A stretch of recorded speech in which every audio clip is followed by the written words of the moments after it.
The first time I saw a human, I thought it was broken. No, really, I did. The creature was slumped in the holding cell, drooling slightly, making these weird, gurgling sounds that I assumed meant its respiratory system was failing.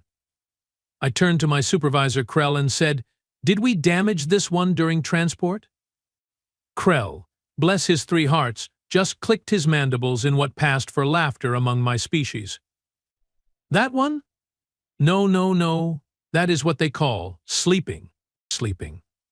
The concept itself was offensive. Here we were, the Valorim Collective, masters of 17 star systems, conquerors of 42 sentient species, and we had just kidnapped, tactically acquired, specimens from a species that shut down for 8 hours every rotation. What kind of evolutionary nightmare produces a creature that voluntarily becomes unconscious for a third of its lifespan? But orders were orders. High Command wanted humans tested. Something about their recent expansion into contested space, their annoying habit of winning battles they should have lost, their bizarre tendency to pack bond with literally anything that moved. The Admiralty was nervous. And when the Admiralty got nervous, people like me got assignments. My name is Vex, just Vex, not Vex the Glorious or Vex the Destroyer or any of that ceremonial garbage. I am, or was, a training officer for the Collective's military integration program. My job? Take newly conquered species, break them down, build them back up, and turn them into useful soldiers or laborers. I had a 97% success rate. I was very, very good at my job. Note the past tense. The human finally woke up, and I got my first good look at the thing. Bipedal, which was common enough. Bilateral symmetry, boring. Only 2 eyes, and they were not even compound. No natural armor, no claws worth mentioning, no venom glands, no respiratory filters, no redundant organs that I could detect. It was like someone had designed the most average, unremarkable predator possible and then forgot to give it any actual predator features. "Welcome," I said through the translator implant, "to Integration Facility 7. You have been selected for evaluation. Cooperate, and your stay will be educational. Resist, and it will be also educational, but significantly more painful." The human looked at me, blinked, then said, "Cool. Cool, cool, cool. Quick question, do you guys have coffee here? Because I am not really a morning person, and if we are doing the whole alien abduction training montage thing, I am going to need some serious caffeine." I stared. Krell stared. The 2 guards at the door stared. Did it just make a request?" I asked. "I think it did," Krell said slowly. "They can do that?" "Apparently." The human, who we later learned was named Marcus Finn, age 28, former structural engineer from somewhere called Texas, just sat there with this expression on his face. Humans, I would learn, had incredibly expressive faces. This particular expression, I would also learn, was what they called a smile, and it meant absolutely nothing good. "Look," Marcus said, standing up and stretching in a way that made several of his joints pop audibly, "I am going to level with you guys. I have seen every sci-fi movie ever made. Every single one. I know how this goes. You are going to put me through some tests, try to break me mentally and physically. Probably make me fight some robots or solve impossible puzzles or whatever. And then either I impress you or I do not, and we all move on with our lives. So can we just speed run this? I have a cat at home, and she gets really anxious when I am gone. Speed run." The translator had trouble with that phrase. I made a note to update the linguistic database. "You will address me as Officer Vex," I said, trying to regain control of the situation. "You will follow all commands without question. You will speak only when spoken to. You will—" Yeah, Marcus interrupted, waving his hand dismissively. "Obey or suffer, conform or die, resistance is futile, etc. Got it. Can we eat first? Because again, not a morning person, and I do stupid things when I am hungry." That was my introduction to human stubbornness. We did not feed him first. The initial evaluation was standard, physical endurance testing. We put Marcus on a treadmill, set it to the baseline pace for Tier 3 species, and waited for him to collapse. Tier 3 species usually lasted about 40 minutes before their cardiovascular systems started failing. Marcus lasted 6 hours. Not because he was particularly fast or strong. Oh no, he was painfully average by collective standards. But the bastard just would not stop. His breathing became labored after the first hour. His face turned this alarming red color after the second hour. By the third hour, he was clearly in pain, making these little whimpering sounds with each step. Subject is approaching system failure, Krell noted, watching the biometric readouts. Heart rate at 200 beats per minute. Core temperature rising. Muscle tissue showing signs of breakdown. Should we terminate the test? Give him another hour, I said. This was fascinating. Horrifying, but fascinating. By hour 4, Marcus was crying. Actual water was leaking from his eyes. But his legs kept moving, one foot in front of the other, mechanical and unstoppable. His hands were gripping the safety rails so hard I could see the bones through his skin, and he was muttering something under his breath. The translator caught fragments. Just keep swimming. Just keep swimming. What do we do? We swim. What is he talking about? Krell asked. No idea. Hour 5. Marcus vomited. Did not stop running. Just turned his head, expelled the contents of his stomach, and kept going. The guards looked queasy. Even I felt a bit unsettled. Okay, I said. Okay, that is enough. Shut it down. The treadmill slowed. Marcus stumbled, caught himself, and then just stood there, swaying. His legs were shaking so badly I thought they might give out. His entire body was soaked in sweat, that clear fluid humans secreted when overheated. He looked like he had been through a war. Then he looked up at me, still with that smile, and said, "That all you got?" That was my introduction to human spite. The psychological evaluation was next. We had a sophisticated AI system designed to probe for weaknesses, fears, traumas, anything we could exploit.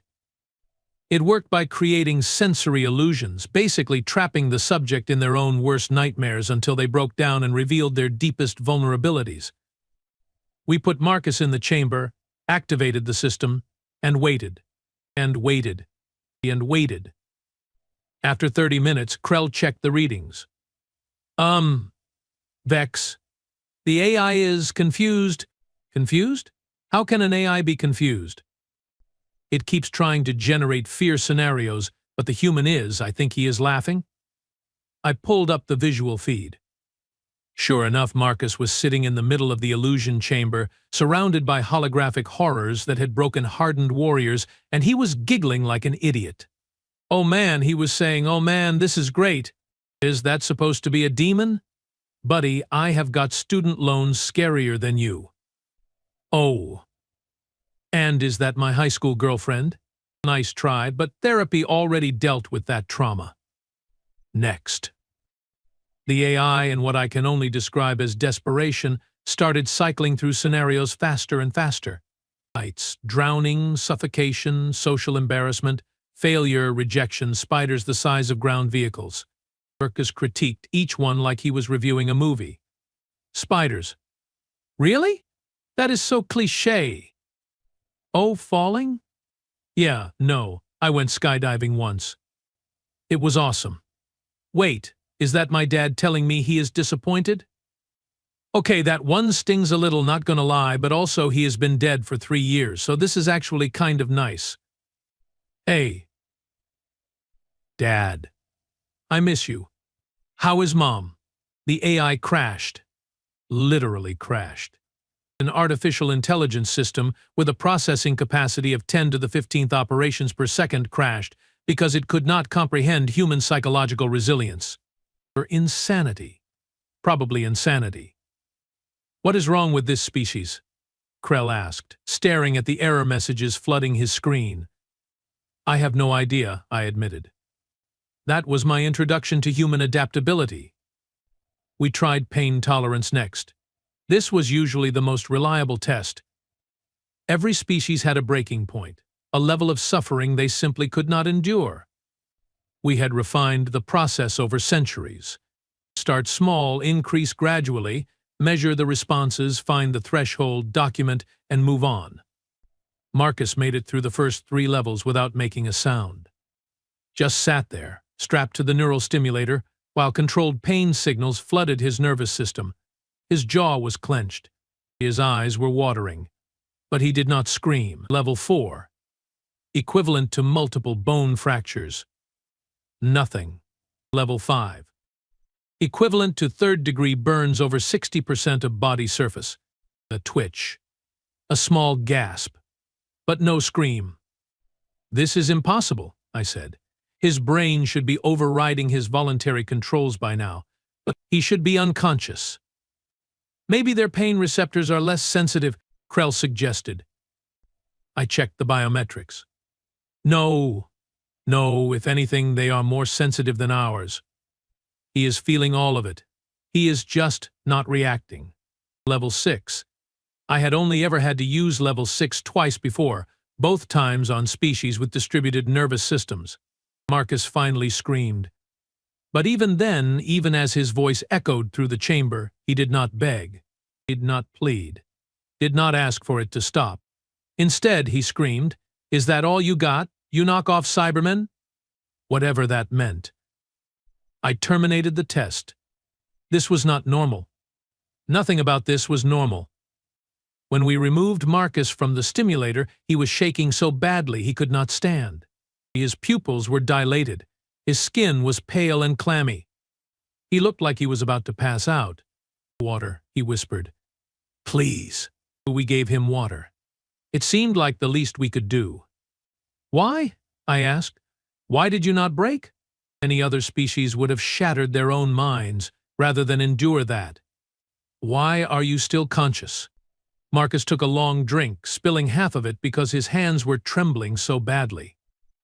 Then he looked at me, and I saw something in his eyes that I had never seen before in a test subject.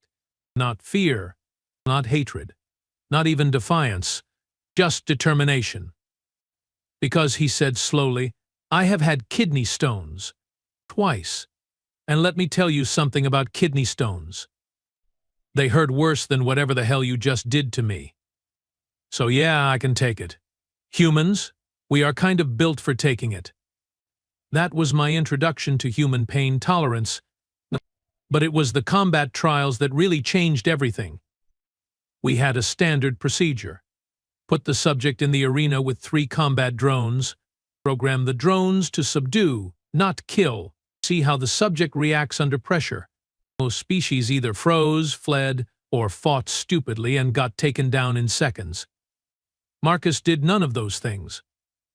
The moment the drones activated, he ran, not away from them, but toward the nearest wall, jumped, grabbed a maintenance pipe, pulled himself up, tore the pipe free with a strength that should not have been possible given his test scores, dropped back down, and started swinging the pipe like a club.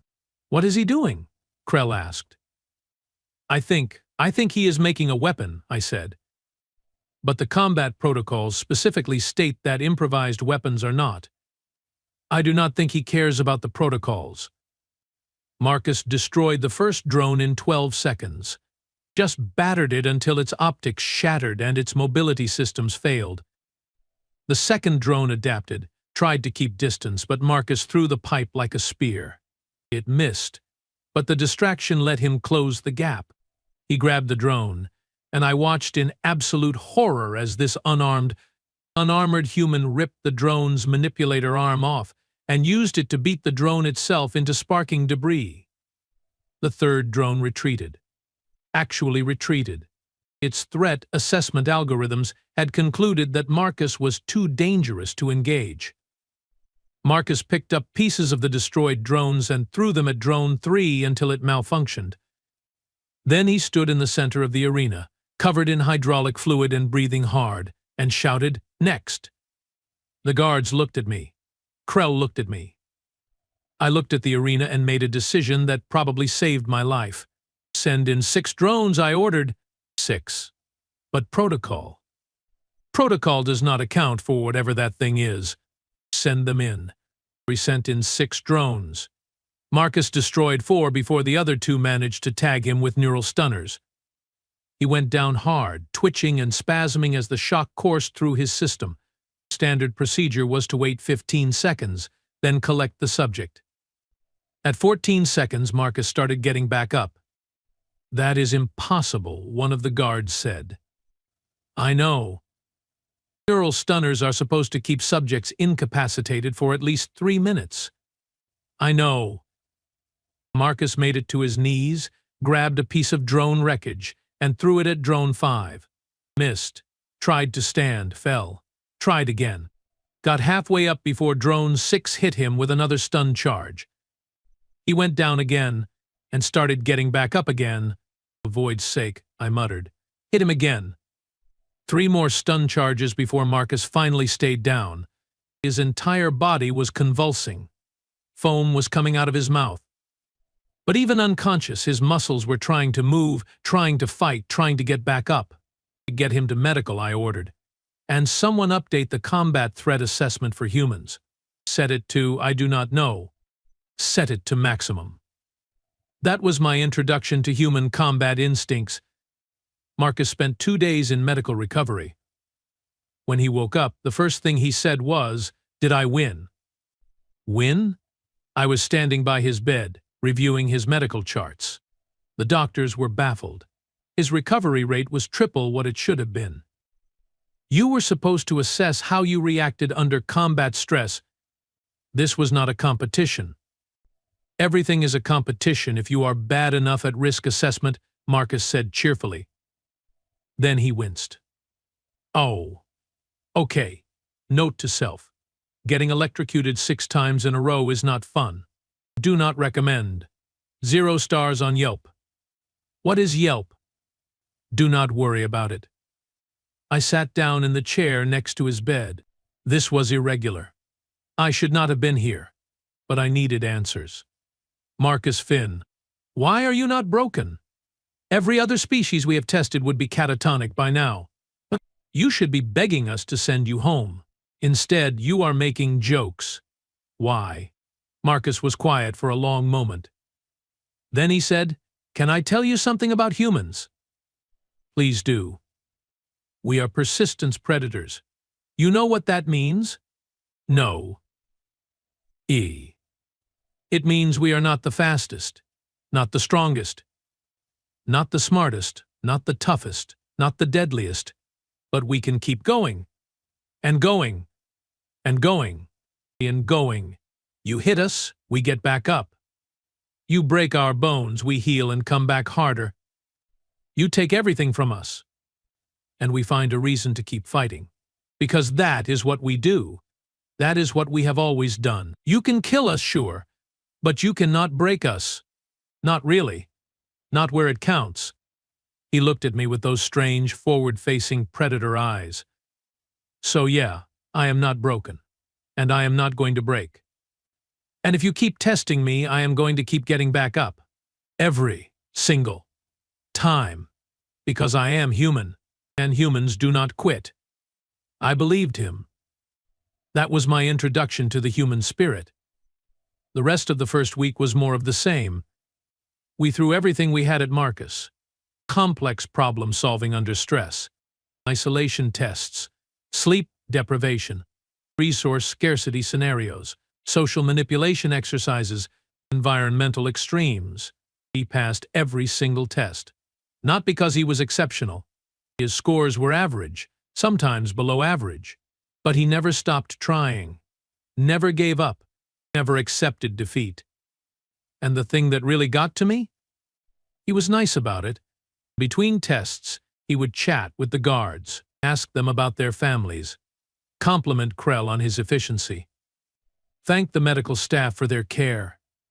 He even started learning our language, butchering the pronunciation but trying so hard that people started helping him. "How are you doing that?" I asked him on day 5. "Doing what?" "Making them like you. The guards, the staff, even Krell, and Krell does not like anyone." Marcus shrugged. I am not making them do anything. I am just being friendly. That is what humans do. We connect.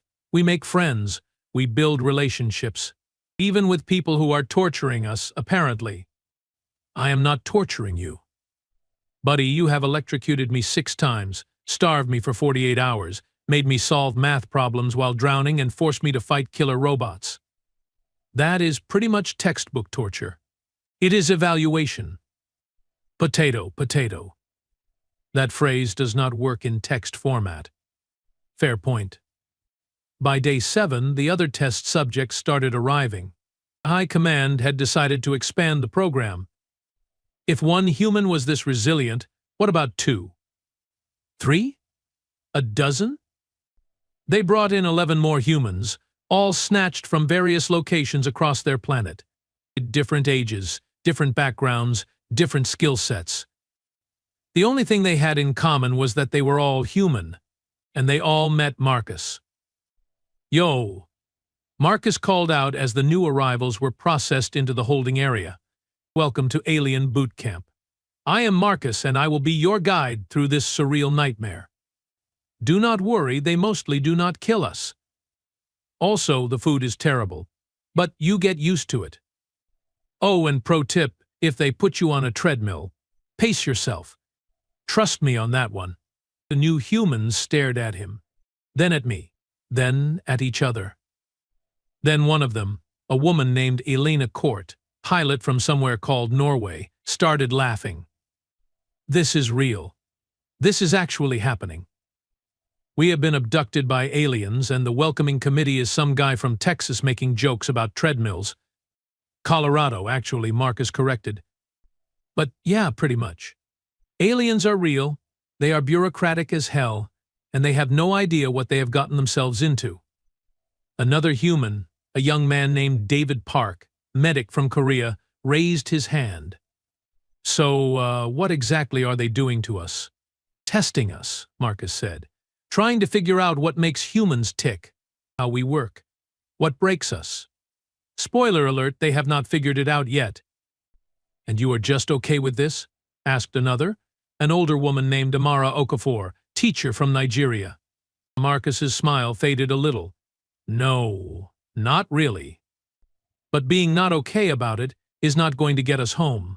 So I am doing what I can, learning what I can, staying alive, staying sane, and giving these guys as much trouble as possible while looking like I am cooperating. That last part made my scales itch. You have been giving us trouble? I asked. Oh yeah, Marcus said cheerfully. You think I actually needed 6 hours on that treadmill? I could have stopped at 3, but I wanted to see how long you would let me go. You think I could not handle the pain tests? I have had worse hangovers.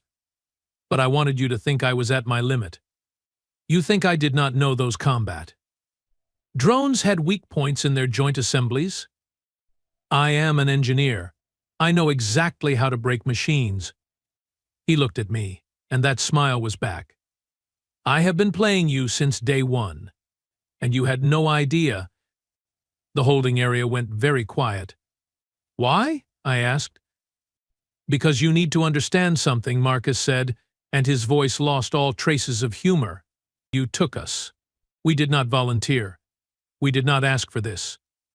You ripped us out of our lives and brought us here to see if we are worth keeping as slaves or soldiers or whatever. So yeah, I am going to make it difficult. I am going to make you work for every piece of information. I am going to show you exactly what humans can do, and when you finally realize you made a mistake taking us. He paused. Well, let's just say I hope you have good insurance. The other humans were watching him now, really watching him. And I saw something pass between them, some kind of understanding that did not need words. They were all thinking the same thing. They were going to make our lives very, very difficult. And I, Officer Vex of the Valorim Collective, training officer with a 97% success rate, realized something terrifying. We had not captured these humans to test them. They were testing us. The second week was when everything started falling apart. Not for the humans. For us, it started small. Equipment malfunctions. The combat drones began moving slower, their response times dropping by 0.3 seconds. Not enough to fail inspection, but enough to give the humans an edge. We ran diagnostics. Nothing showed up. The drones were fine, technically speaking, but they were not performing correctly. Then the environmental controls in the testing chambers started glitching. Temperature fluctuations, humidity spikes. Nothing dangerous, but enough to disrupt the scheduled evaluations. Again, diagnostics came back clean. The systems were functioning within acceptable parameters. They were just not quite right. "This is sabotage," Krell said, mandibles clicking nervously.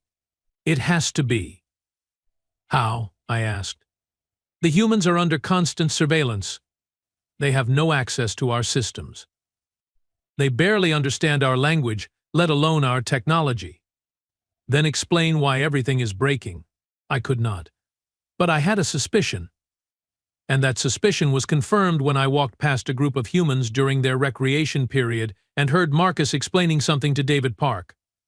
"See, the thing about complex systems is that they have points of failure," Marcus was saying, keeping his voice low but not low enough. "You do not need to break the whole system. Just find the weak points and apply pressure. Constant, subtle pressure. Eventually something gives." David nodded. "Like when I was in medical training. We learned that chronic stress is worse than acute stress. The body can handle a crisis, but continuous low-level damage? That adds up." "Exactly," Marcus said. Then he noticed me watching and smiled. "Hey, Officer Vex, we were just discussing human physiology. Fascinating stuff. Did you know our bodies can actually adapt to almost any environment given enough time? Really amazing what evolution can do." "I am sure it is," I said slowly. But I knew they were talking about us, about our systems, about how to break them without anyone noticing until it was too late. The third week, we lost a testing chamber. Completely. The neural interface system just died. One moment it was running a psychological evaluation on a human named James Wu, programmer from California, and the next moment every screen went dark. Total systems failure. Irreparable.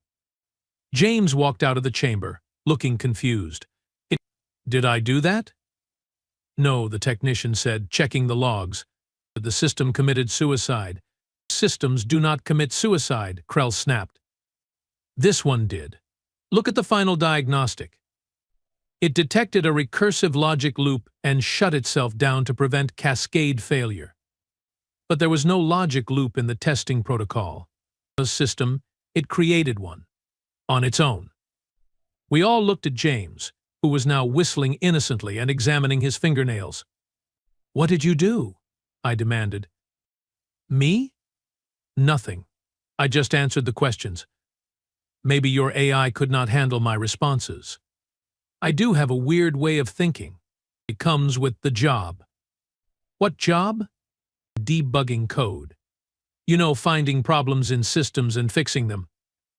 Or in this case, finding problems in systems and making them slightly worse by accident." "Whoops." He did not sound sorry at all. The fourth week, the humans started training each other. We allowed them recreation time, physical exercise to keep them healthy between tests. Standard procedure. What we did not anticipate was that they would use that time to share knowledge. Marcus taught them engineering principles. Elena taught them piloting techniques and spatial awareness. David taught them basic medical skills and pressure points. Amara taught them strategy and communication. James taught them how to think about systems and networks. And a human named Victor Reeves, former soldier from Britain, taught them how to fight. No, Victor was saying to a group of 6 humans in the exercise yard. "You are thinking too much. Combat is not about thinking. It is about reacting. See the threat, neutralize the threat, move to the next threat. Simple." "But the drones are faster than us," said a human woman named Lisa Tran, scientist from Australia. "Then do not be where they expect you to be," Victor said. "Drones follow patterns. Patterns can be exploited. You make them commit to an action. Then you are somewhere else doing something they did not anticipate. He demonstrated on a practice dummy, moving with efficiency that made my combat instructors look clumsy. Strike here, here, and here. Mechanical joints, optical sensors, power routing. 3 hits, done. Next, the other humans practiced. They were not good at first. Humans were not natural fighters, despite their predator heritage. But they learned fast. Disturbingly fast. And they learned together. That was the thing we had not accounted for. Every species we had ever integrated competed with each other. They saw other test subjects as rivals, threats, obstacles to overcome. Not humans. Humans saw each other as resources, as allies, as force multipliers. They formed a pack. By week 5, we could not test them individually anymore. They had bonded so completely that separating them caused genuine psychological distress.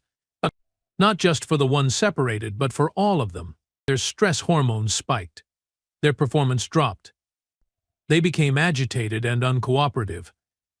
"This is unprecedented," Krell said, reviewing the behavioral data. "They have known each other for less than a standard month, and they are acting like family units. Some species do not form bonds this strong after years. Humans are social creatures," I said, remembering something Marcus had told me. They need connection. They build relationships automatically. It is not a choice for them. It is a survival mechanism. Then we use it against them. Separate them. We force them to compete. Break the bonds. I do not think that will work. Why not? Why not? Because, I said quietly, I think making them compete will just make them angry. And I do not want to see what angry humans are capable of. I was overruled.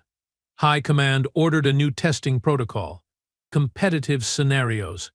Resource scarcity. Forced choices.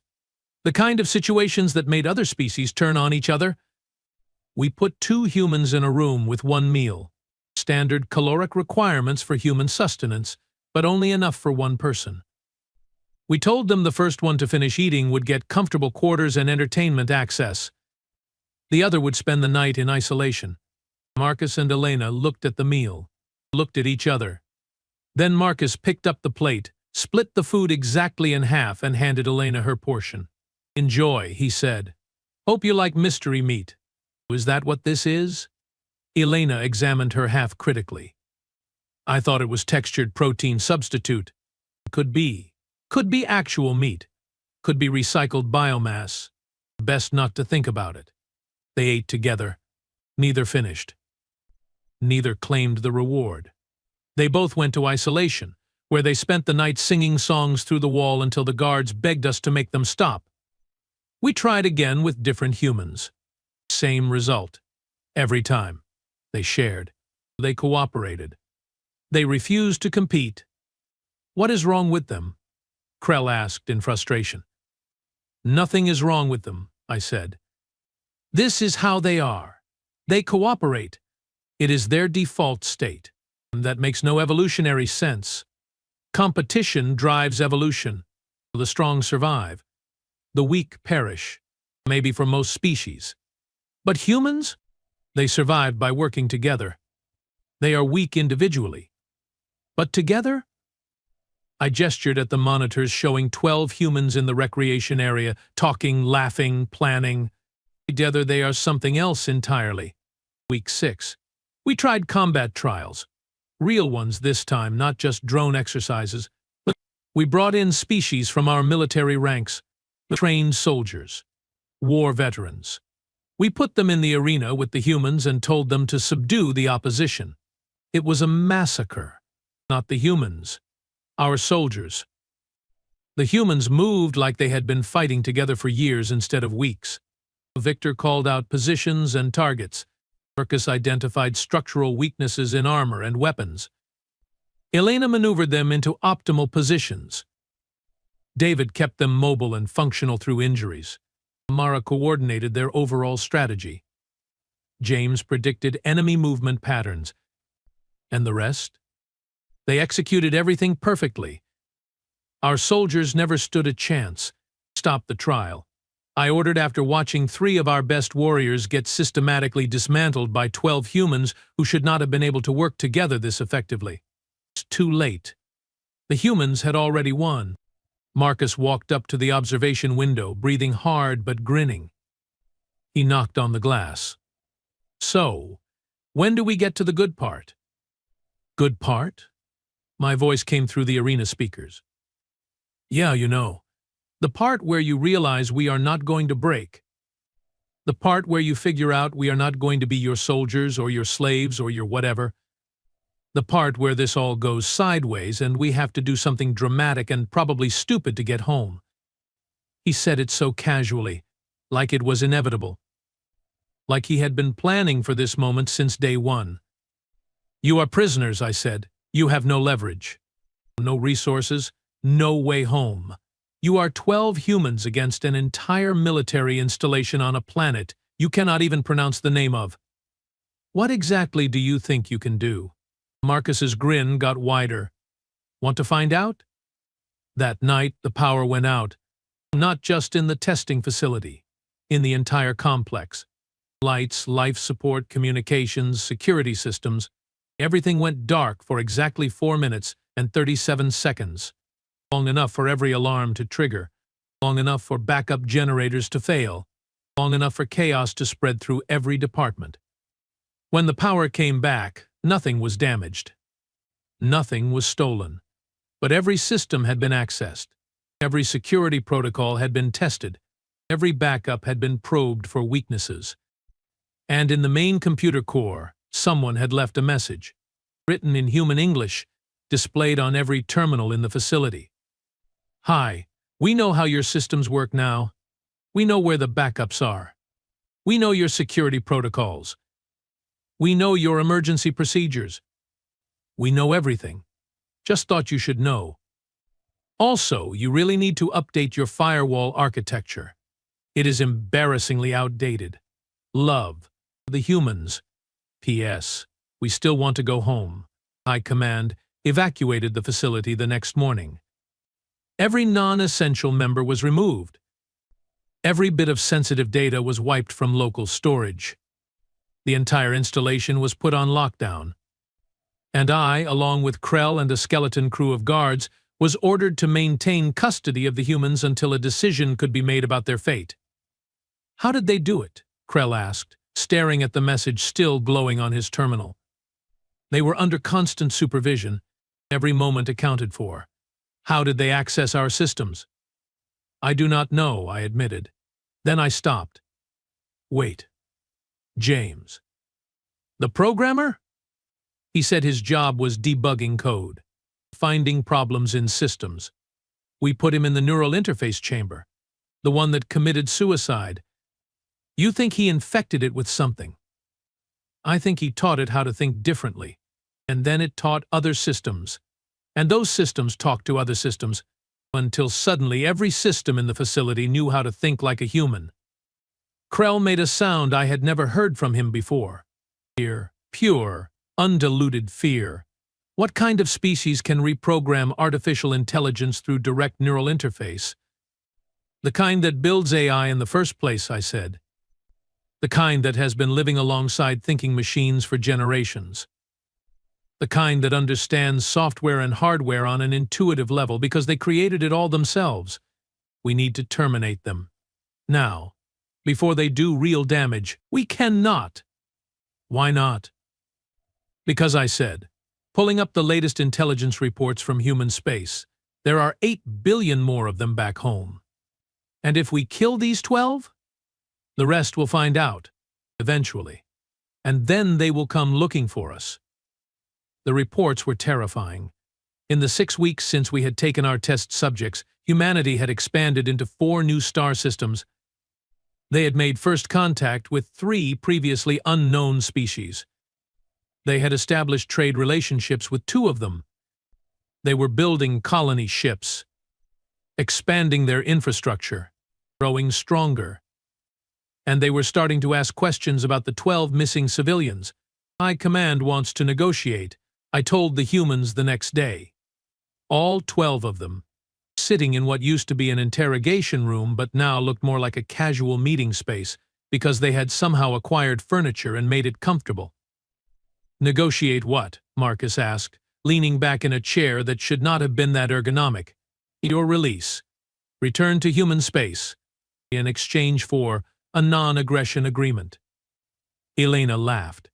"You want us to promise we will not tell anyone about this? More or less." "That is not happening," Victor said flatly. "You kidnapped us, tested us, tried to break us. And now you want us to just forget about it?" "We can offer compensation," I tried.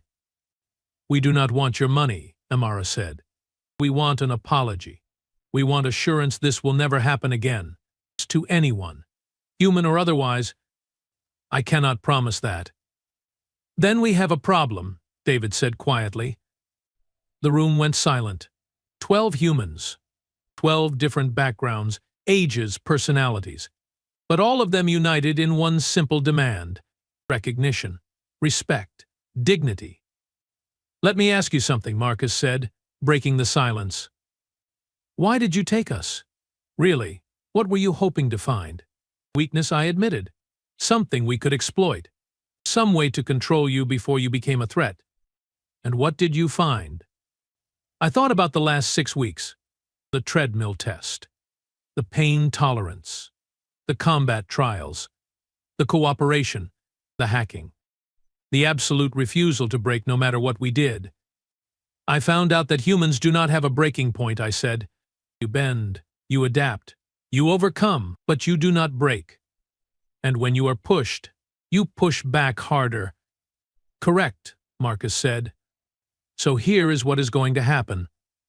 You are going to take us home. All of us, safe and sound. You are going to provide us with detailed information about your collective, your territories, your technology, your intentions. You are going to open diplomatic channels with human governments. And you are going to never, ever do this again to any species. Ever? Ever. And if we refuse..." Marcus pulled out a small device. It looked like it had been cobbled together from spare parts, wires, and what might have been someone's communication implant. "Then I activate this.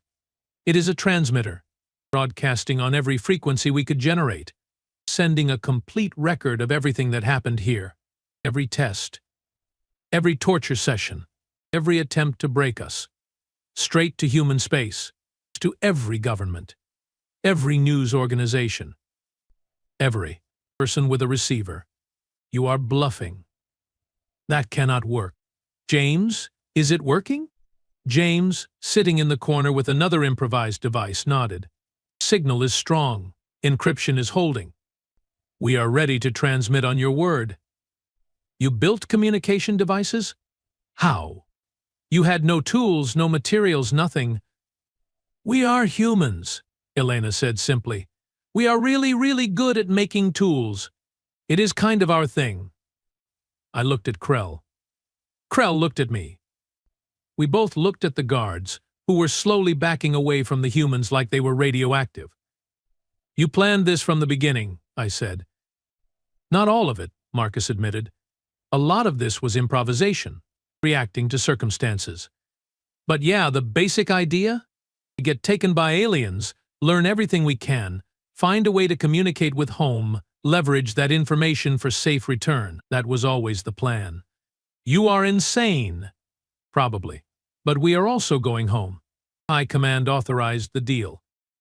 We loaded all 12 humans onto a transport ship, gave them the information they requested, opened communication channels with human authorities, and sent them back to their space with an official apology and a non-aggression treaty. I was assigned to escort them. Krell said I had gone soft. Maybe I had, or maybe I had just learned something important. The trip took 3 days. During that time, I talked with the humans. Really talked, not just evaluated. They told me about their world, their history, wars they had fought against themselves and won, diseases they had conquered, disasters they had survived, problems they had solved through nothing but stubbornness and cooperation. Your species is terrifying, I told Marcus on the last night before we reached human space. We know, he said, but we are also kind, and loyal, and creative, and funny, and about 1,000 other things. We are complicated. That is what makes us human. Your governments want to meet with the collective, establish formal relations. Good. We could use some friends out here. The galaxy is a big place. After what we did to you? You want to be friends? Want to? Not really. But we will anyway. Because that is what humans do. We forgive. Not because you deserve it, but because holding grudges takes too much energy. And we have better things to do with our time. We dropped them off at a human station near their home system. The entire station came out to meet them. Family members, friends, government officials, news reporters. They were heroes, survivors, proof that humanity could endure anything. Before Marcus left the ship, he turned back to me. Hey, Vex, thanks for not being a complete monster. I tortured you for 6 weeks. Yeah, but you also listened. You learned. You changed your mind when the evidence changed. It takes guts. Or whatever your species has instead of guts. He held out his hand. That human gesture of friendship and respect. I looked at it for a long moment, then reached out and grasped it. His skin was warm, soft, fragile, but the grip was firm. Good luck out there, Marcus said. I think you are going to need it. Why? Because humans are not the only species like us. We are just the first you met. The galaxy is full of people waiting for their chance, waiting to be underestimated, waiting to prove what they can do. You can try to break them all. Or you can learn to work with them. Your choice. Then he left. All 12 humans walked off that ship with their heads high, their spirits unbroken, and their minds full of plans for the future. I filed my report with High Command that night. It was short. Simple. 3 sentences. Human integration project terminated. Results inconclusive. Recommend immediate revision of first contact protocols and cessation of all involuntary testing procedures. They asked me to elaborate. I sent them 6 weeks of footage. Every test, every conversation, every moment those 12 humans had proven that breaking their spirit was impossible. High Command watched the footage. Then they watched it again. Then they called an emergency council session that lasted for 3 days. The final decision came down from the Admiralty itself. The Valorim Collective would establish formal diplomatic relations with humanity. We would offer reparations for the 12 abducted civilians. We would open trade negotiations. We would share technology and information. We would become allies because we had learned something important, something that would change the collective forever. You do not conquer the unconquerable. You do not break the unbreakable. You do not defeat the unstoppable. You work with them, or you get out of their way. Humanity spread through the galaxy like wildfire after that. Within a decade, they had colonies on 50 worlds. Within a century, they were one of the major powers. And everywhere they went, they brought their stubborn, optimistic, infuriating, wonderful nature with them. They made friends with everyone. Even species that should have been enemies. Even species that tried to kill them. They just kept reaching out, kept cooperating, kept building bridges. And slowly the galaxy changed. Wars became less common, trade increased. Cooperation replaced competition. Problems that had seemed unsolvable for millennia were solved by humans who refused to accept that anything was impossible. As for me, I retired from military service. Became a civilian liaison officer for human Valorim relations. Spent 30 years working with humans, learning from them, teaching others about them. I met Marcus again 15 years after that transport ride. He was older, grayer, but still smiling that same impossible smile. Hey, Vex, he said, shaking my hand like we were old friends. Good to see you. How is life treating you? Better since I stopped trying to break humans, I said. He laughed. That wonderful, terrible human laugh. You know what the funny thing is? We were not even trying to be difficult. That was just us being ourselves. Imagine if we had actually tried to cause trouble. I did not want to imagine that. The reality had been bad enough. But I learned something from those 12 humans. Something that every species in the galaxy eventually learned. You can test human strength. You can measure human endurance. You can analyze human intelligence. But you cannot break the human spirit. Because the human spirit is not a thing that can be broken. It is a fire that burns brighter the more you try to snuff it out. It is a force that grows stronger with every challenge. It is a machine that repairs itself faster than you can damage it. They tried to break the human spirit. It broke their machines instead. And honestly, we should have seen that coming.